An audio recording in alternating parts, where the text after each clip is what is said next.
بسم اللہ الرحمن الرحیم۔ ایک مرتبہ ایک لوہار شہر ہرات سے نیشا پور مزدوری کے سلسلے میں گیا۔ ان دنوں عبداللہ طاہر خراسان کے گورنر تھے اور نیشا پور اس کا دارالحکومت تھا۔ اس لوہار نے کچھ عرصہ کے بعد اپنے اہل و عیال سے ملاقات کے لیے اپنے وطن واپس لوٹنے کا ارادہ کیا اور رات کے آخری حصہ میں سفر کرنا شروع کر دیا۔ انہی دنوں عبداللہ طاہر نے سپاہیوں کو حکم دے رکھا تھا کہ وہ شہر کے راستوں کو محفوظ بنائیں تاکہ کسی مسافر کو کوئی خطرہ لاحق نہ ہو۔ اتفاقاً ایسا ہوا کہ سپاہیوں نے اسی رات کچھ چوروں کو گرفتار کیا اور امیر خراسان عبداللہ طاہر کو اس کی خبر بھی پہنچا دی کہ ہم نے اتنے چوروں کو گرفتار کر لیا ہے۔ سپاہیوں کی لاپرواہی کی وجہ سے ان میں سے ایک چور بھاگ گیا۔ سپاہیوں نے سوچا کہ اگر امیر کو پتہ چل گیا کہ ایک چور بھاگ گیا ہے تو وہ ہمیں سزا دے گا۔ اتنے میں اچانک انہیں سفر کرتا ہوا یہ لوہار نظر آیا۔ انہوں نے اپنی جان بچانے کے لیے اس بے گناہ شخص کو فوراً گرفتار کیا اور باقی چوروں کے ساتھ اسے بھی ملا کر امیر کے سامنے پیش کر دیا۔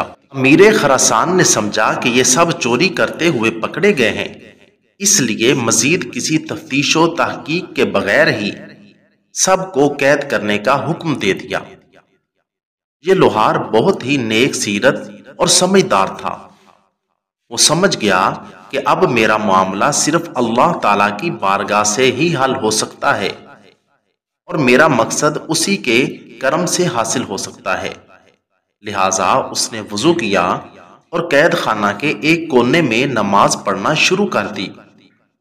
ہر 2 رکعت نماز ادا کرنے کے بعد سر سجدہ میں رکھ لیتا اور اللہ تعالیٰ کی بارگاہ میں رقت انگیز دعائیں اور دل سوز مناجات شروع کر دیتا اور کہتا، اے میرے مالک، تو اچھی طرح جانتا ہے کہ میں بے قصور ہوں۔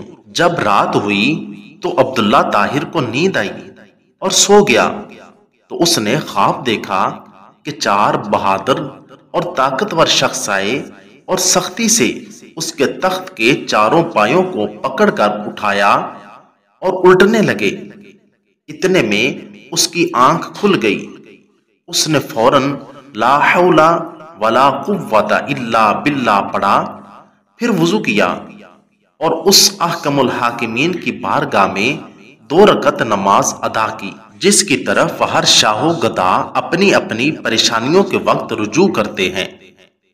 اس کے بعد دوبارہ سویا تو پھر وہی خواب دیکھا اور اسی طرح 4 دفعہ اس نے یہی خواب دیکھا۔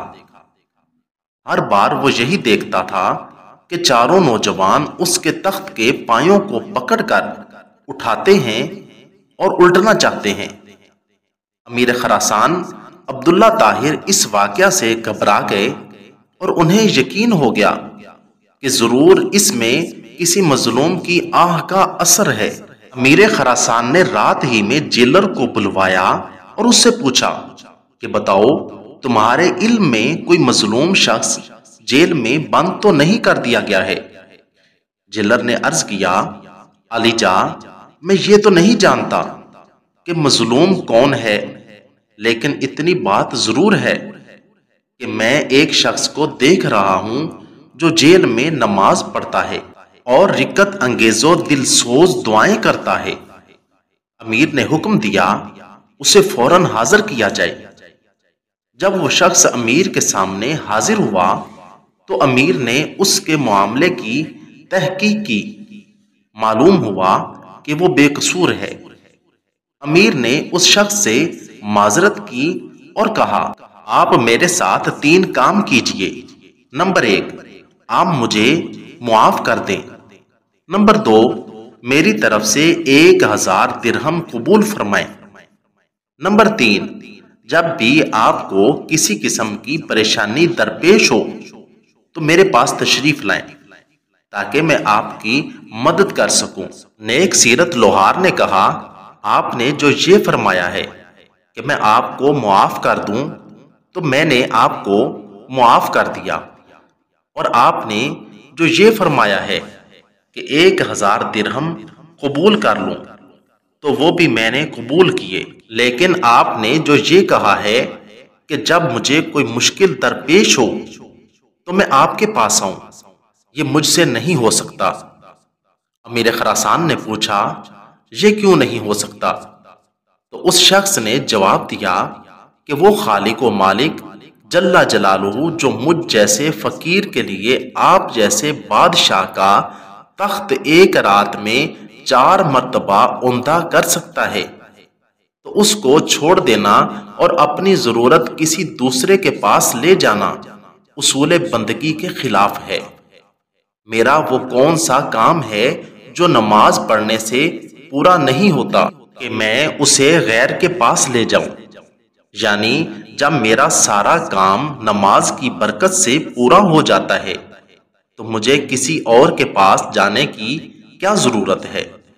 اللہ تعالی ہمیں ایسے واقعات کو سمجھنے اور ان کے مطابق زندگی گزارنے کی توفیق عطا فرمائے، آمین ثم آمین۔